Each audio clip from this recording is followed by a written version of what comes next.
Docteur en médecine et ancien chargé de cours à la faculté de médecine de Paris, Raymond Martineau croyait que la cryobiologie permettrait un jour de redonner la vie aux défunts.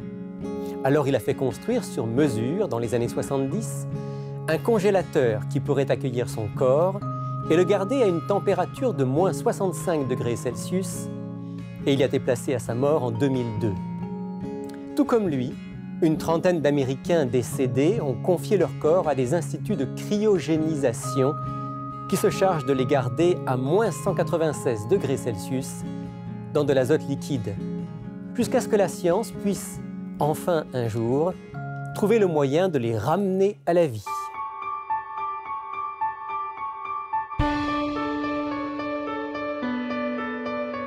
Il est écrit, une émission présentée par Rémi Ballet.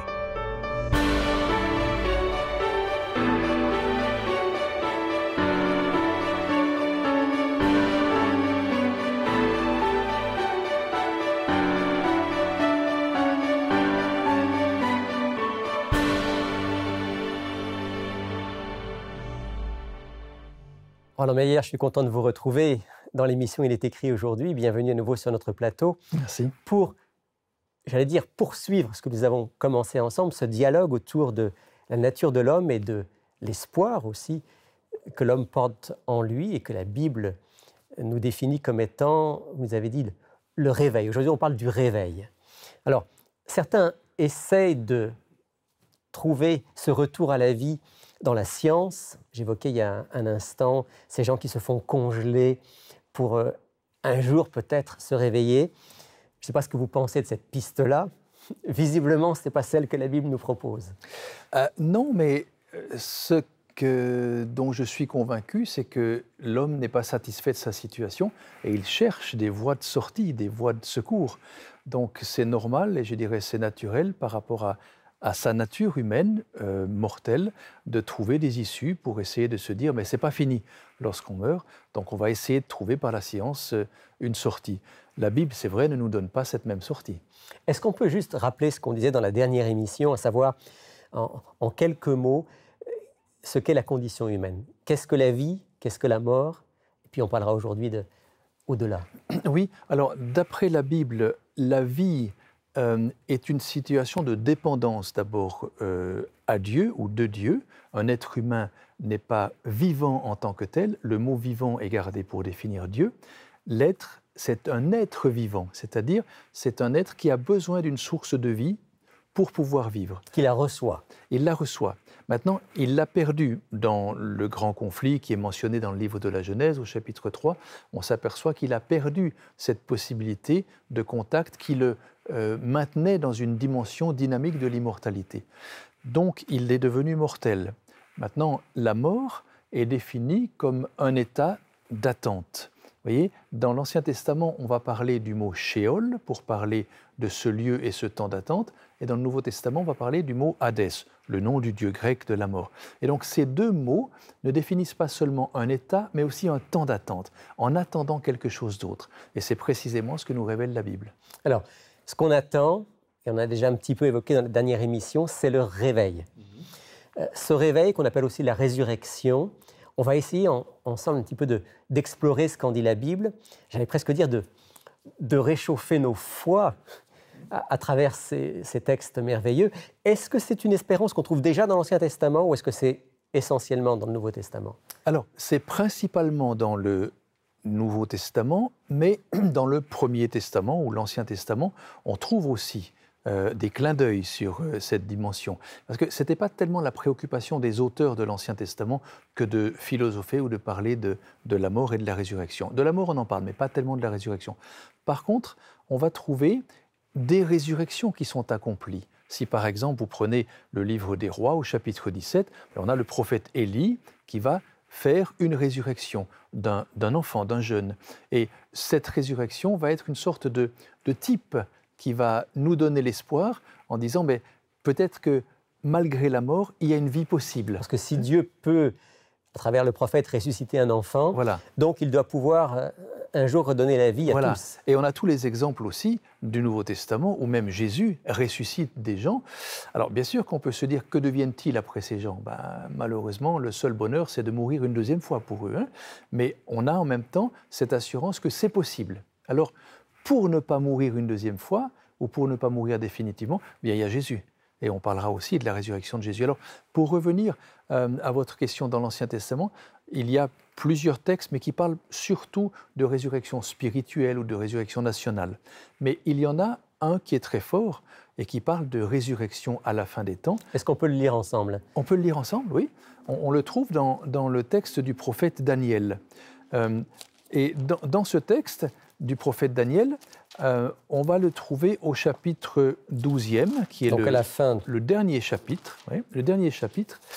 Et le prophète Daniel, qui va en quelque sorte brosser une sorte de grand tableau prophétique qui va aller jusqu'à la fin, va dire au chapitre 12, en ce temps-là, or ce temps-là, on l'a déjà mentionné au verset 40 du chapitre 11, au temps de la fin, donc on est vraiment le temps de la fin, en ce temps-là, et puis c'est au verset 1, mais à la deuxième partie, en ce temps-là, ceux de ton peuple qui seront trouvés inscrits dans le livre seront sauvés.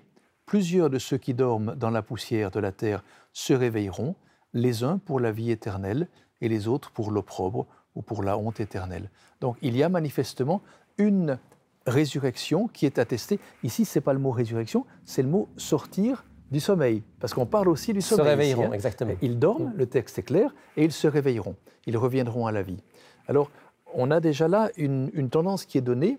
Il y a ceux qui ont fait ou qui auront fait confiance totalement à ce Dieu et qui ressusciteront pour la vie éternelle. Ça confirme ce qu'on a vu déjà précédemment, à savoir que la mort est un sommeil, comparé à un sommeil en tout cas, que l'espérance n'est pas dans la mort en elle-même, mais dans le moment du réveil. Et ici, on voit que ce moment du réveil est un moment final. Oui. Ce n'est pas chacun ressuscite à travers l'histoire. Ah voilà, ça c'est bien, oui. On a effectivement, aussi bien dans l'Ancien que dans le Nouveau Testament, l'attestation que la résurrection arrive à un moment donné et non pas n'importe quand, mis à part les résurrections ou les guérisons, qui sont un petit peu les mêmes genres de miracles que l'on voit dans l'Ancien et le Nouveau Testament. Mais la résurrection qu'on appelle de la fin des temps ou à la fin des temps, qui ressuscite ceux qui sont morts pour le salut éternel, c'est quelque chose de global qui arrive au même moment pour tout le monde. J'aime cette idée, parce que c'est comme si Dieu avait prévu que tous ensemble nous arrivions au port, nous arrivions à la destination. Il y a quelque chose de beau là-dedans. Oui, il y a quelque chose de beau, et on pourrait le mettre un petit peu en parallèle avec ce que dit l'apôtre Paul dans ses épîtres. On court tous, comme une course dans le stade. Alors, dans notre système de vie, il y en a un qui gagne, tandis que là, en Jésus-Christ, on est tous gagnants. On peut tous avoir part à cette victoire-là. Alors ça, c'est dans l'Ancien Testament. Il y aurait peut-être un ou deux autres textes, mais on va passer au Nouveau Testament parce que là, vraiment, avec Jésus, avec les apôtres, cette grande espérance de la résurrection devient vraiment lumineuse. Voilà. Alors, elle devient lumineuse dès le premier écrit du Nouveau Testament. Et ce premier écrit, c'est la première lettre que l'apôtre Paul va écrire aux Thessaloniciens. Les Thessaloniciens sont des habitants du nord de la Grèce, puisqu'ils habitent Thessalonique, et Thessalonique est une ville importante qui se trouve au nord de la Grèce. Et donc, chose intéressante, c'est que Paul va non pas dialoguer, mais instruire les Thessaloniciens, qui sont des Grecs, mais qui n'ont pas du tout la même conception que celle qu'il va leur enseigner. Alors, qu'est-ce qu'ils croient, eux ? Globalement, la Grèce est influencée depuis des siècles, avant que Paul n'intervienne, par une philosophie de la réincarnation. Autrement dit, il y a des cycles qui se perpétuent. Le temps est cyclique chez le grec, alors que chez le chrétien, il est linéaire. Donc, ce temps cyclique va permettre, dans l'au-delà, puisqu'il y a une croyance de vie dans l'au-delà, à l'individu de croître, de vivre, de survivre et de sortir, en étant réincarné dans quelque chose d'autre ou dans animal, un être humain, un végétal, ça dépend des croyances. Une croyance qui existe encore aujourd'hui, la réincarnation. Bien sûr, bien sûr. Et la croyance de la réincarnation qui existe aujourd'hui dans notre monde occidental est beaucoup plus issue de la croyance grecque que de la croyance hindoue. Mais bon, on ne va pas le développer maintenant parce que c'est un petit peu juste en trop deux long. mots, pourquoi? Comment? En deux mots, expliquez-nous pourquoi les plus proches de... Alors, parce La que la réincarnation grecque. pensée occidentale est issue directement de la pensée grecque et non pas de la pensée hindoue. Il y a là aussi une traçabilité des civilisations. Donc, à l'image des Grecs, beaucoup aujourd'hui croient qu'on va se réincarner. Absolument. L'apôtre Paul écrit aux Thessaloniciens pour leur dire « Attention, c'est pas ça ». Voilà, exactement. Mais quand il leur dit « attention, ce n'est pas cela », il n'est pas brutal. Parce qu'il ne démonte pas leur croyance, il leur montre quelque chose d'autre. Et ensuite, il les laisse libres de croire ou pas. Alors, on pourrait le lire ensemble. Oui. Alors, c'est le chapitre... Chapitre 4, j'imagine, oui. Oui, c'est le chapitre 4 de la première. Et puis, dès le verset 13, où il leur dit « Nous ne voulons pas », et il les appelle frères, parce que ce sont des frères dans la foi, dans cette communauté, « que vous soyez dans l'ignorance au sujet de ceux qui sont décédés », ou certaines versions de différentes Bibles vous diront « de ceux qui sont morts ». Dans ma version, il est dit « de ceux qui dorment ». Ben voilà, de ceux qui dorment. Ben voilà la bonne traduction. Hein. Parce que justement, c'est un verbe, et je vous le donne quand même, c'est le verbe « koimao ». Et ce verbe-là, il signifie s'endormir. S'endormir dans le sommeil de la nuit ou s'endormir dans le sommeil de la mort. On trouve toujours la même image. Voilà. Mais il implique qu'il y a une sortie possible. Et la sortie possible, elle est très rapidement donnée par l'apôtre Paul dans ce même texte, lorsqu'il dit au verset 14 que nous croyons que Jésus est mort et qu'il est ressuscité. Croyons aussi que Dieu ramènera par Jésus avec lui ceux qui se sont endormis.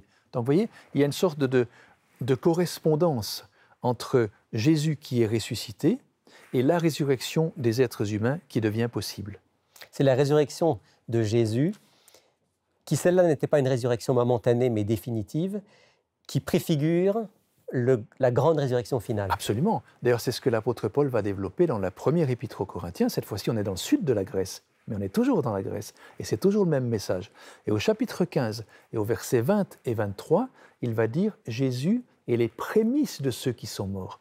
Alors les prémices, à nous, ça ne nous dit plus grand-chose, mais lorsqu'on reprend les anciens textes, Lévitique 23, Exode 23, qui rappellent la fête des prémices, c'était l'apport d'une gerbe de céréales prise dans le champ du cultivateur et apportée au temple, pour dire « le champ va être moissonné et on aura à manger ». Autrement dit, lorsque j'apporte les prémices, je garantis que le reste va suivre. Les prémices, ce sont comme les premiers fruits. Mais ce sont les premiers fruits. Alors, lorsque Jésus est appelé prémisse, cela veut donc dire que si lui est ressuscité, il y en aura d'autres. D'où l'extrême importance de notre foi dans la résurrection de Jésus comme un événement historique. Ah oui, il est inscrit dans l'histoire comme étant le lieu de convergence. Et dans notre lecture linéaire, nous avons l'Ancien Testament et le Nouveau, mais au centre, nous avons Jésus. Jésus devient, selon ce que Paul dit dans l'Épître aux Éphésiens, le récapitulateur de tout. Autrement dit, l'Ancien Testament converge vers la croix, le Nouveau Testament converge vers la croix, et tout converge vers le retour du Christ.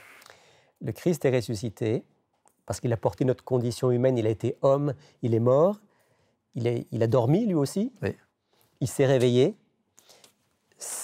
il devient à travers cette résurrection, donc on dit les prémices. Maintenant, ça annonce la grande résurrection finale.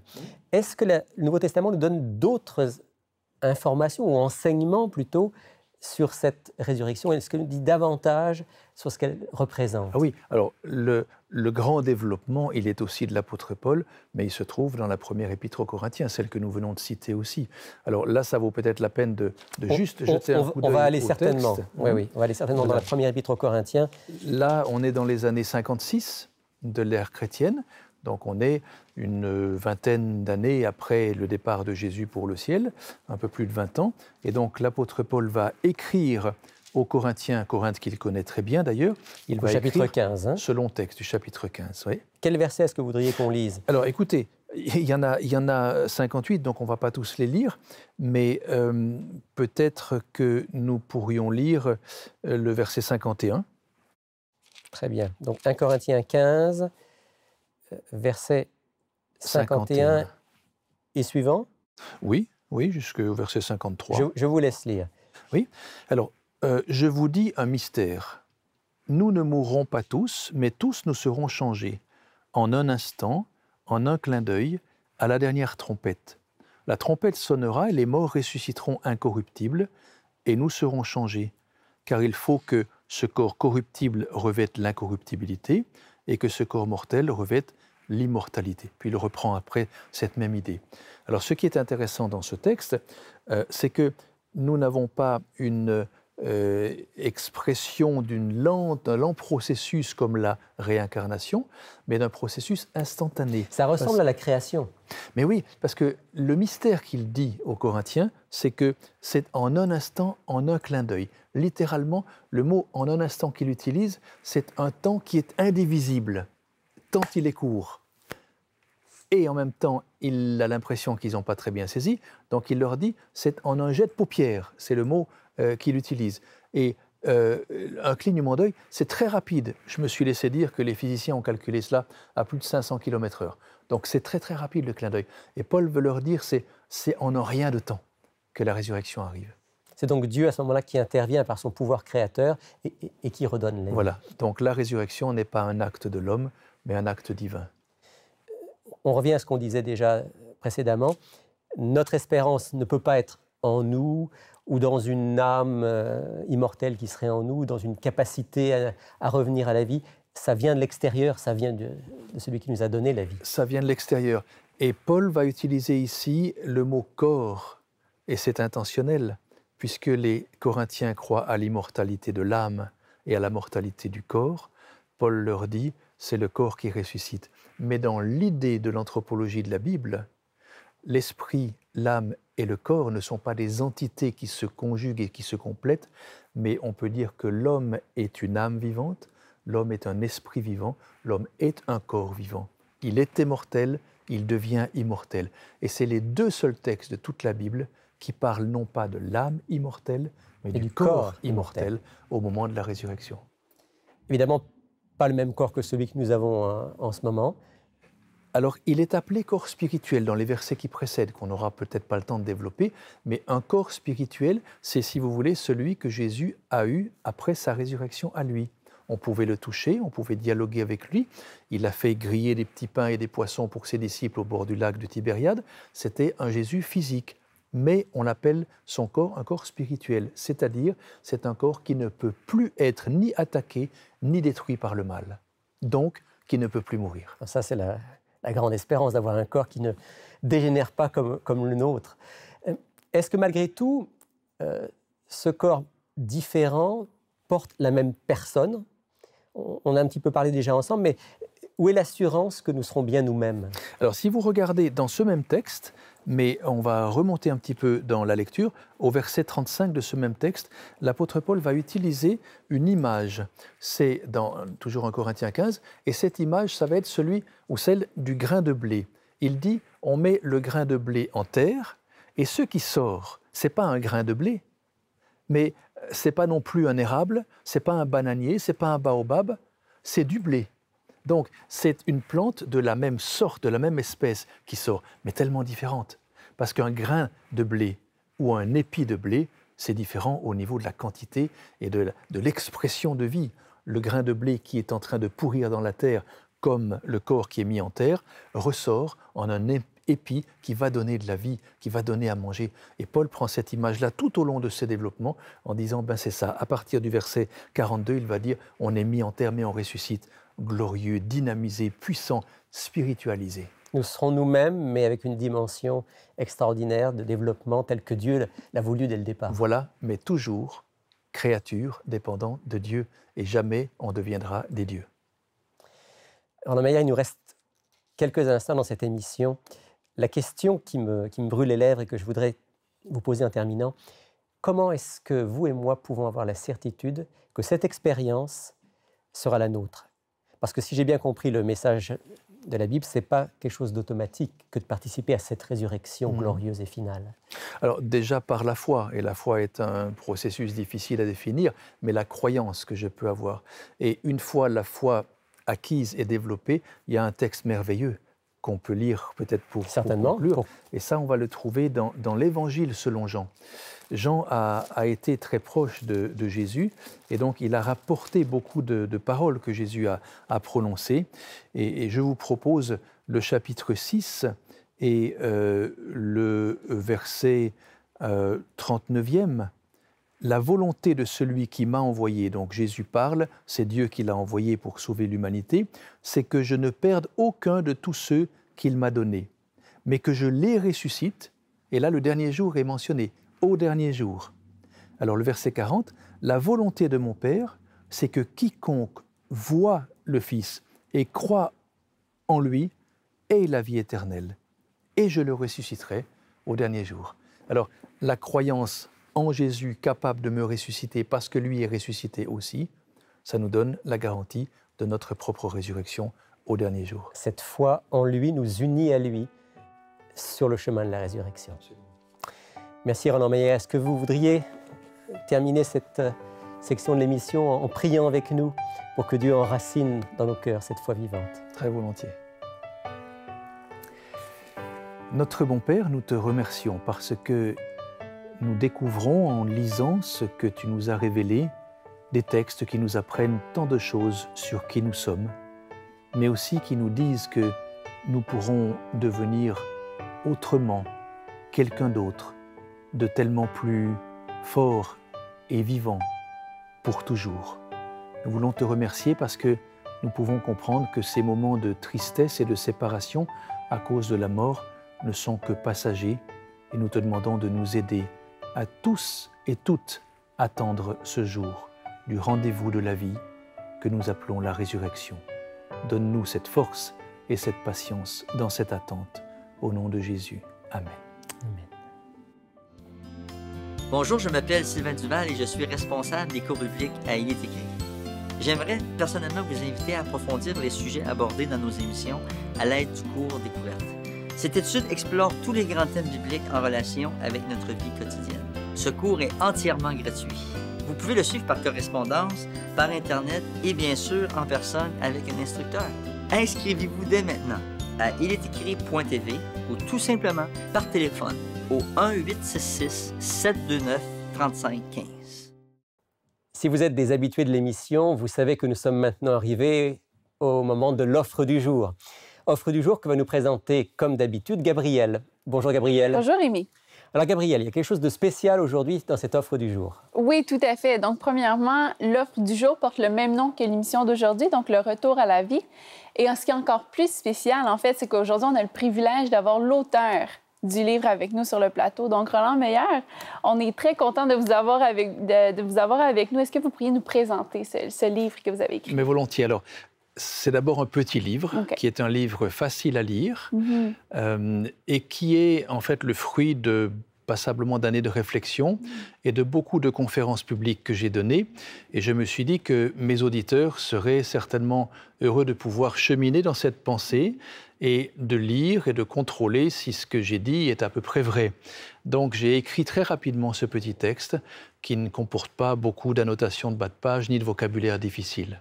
Donc, facile à lire. Très facile à lire. D'accord. Puis, est-ce qu'une personne doit vraiment avoir des connaissances bibliques approfondies pour pouvoir lire le livre? Non, non, non. Il peut lire ce livre sans même du tout connaître la Bible. J'y fais référence, bien sûr, parce que c'est mon lieu de réflexion, mais on peut très bien lire ce petit livre sans du tout connaître la Bible. Roland Meyer, par rapport à l'émission qu'on vient de faire ensemble, si quelqu'un a vu cette émission, est-ce que lorsqu'il va se procurer le livre, il va avoir plus de matériel? Quelle bonne raison on pourrait donner à nos auditeurs de se procurer ce livre? Alors, plus de matériel, bien sûr, parce que un livre d'une centaine de pages et un peu plus développe plus qu'une émission de quelques minutes. Mais disons globalement, ce que j'ai développé au début, c'est la notion de l'homme. Qu'est-ce que l'homme? Je suis parti donc du document biblique pour essayer de l'expliquer. Puis ensuite, j'ai présenté les grandes lignes de certaines religions pour montrer comment elles considèrent l'homme, la mort et puis la résurrection, enfin l'après-vie. Et puis ensuite, j'ai abordé ce que la Bible dit sur la mort, comment elle envisage la mort, et ce qu'elle dit aussi sur l'après-mort, donc sur le réveil. Donc c'est un petit livre que j'ai lu personnellement, je pense environ 120 pages. Et je crois que vous l'avez écrit très vite aussi. Je l'ai écrit très vite, oui, parce que j'avais tellement étudié le sujet que je voulais le faire facile. Alors en 3 jours, je l'ai rédigé et puis il est sorti de presse comme ça. Gabrielle, Oui. ce livre, on l'offre aujourd'hui à tous nos auditeurs, bien sûr. Oui. Est-ce que tu peux nous rappeler les conditions? Oui, bien sûr. Donc, nos auditeurs n'ont qu'à nous contacter par téléphone, par courriel, par courrier pour se procurer le retour à la vie au coût de 12 $, plus les frais de port. 12 $ plus les frais de C'est port. ça. Et donc, pour obtenir ce très bon document sur le sujet du jour. Et voilà. Merci à tous les deux. Merci. Pour commander l'offre du jour, n'oubliez pas de nous donner le titre de l'offre ainsi que vos coordonnées.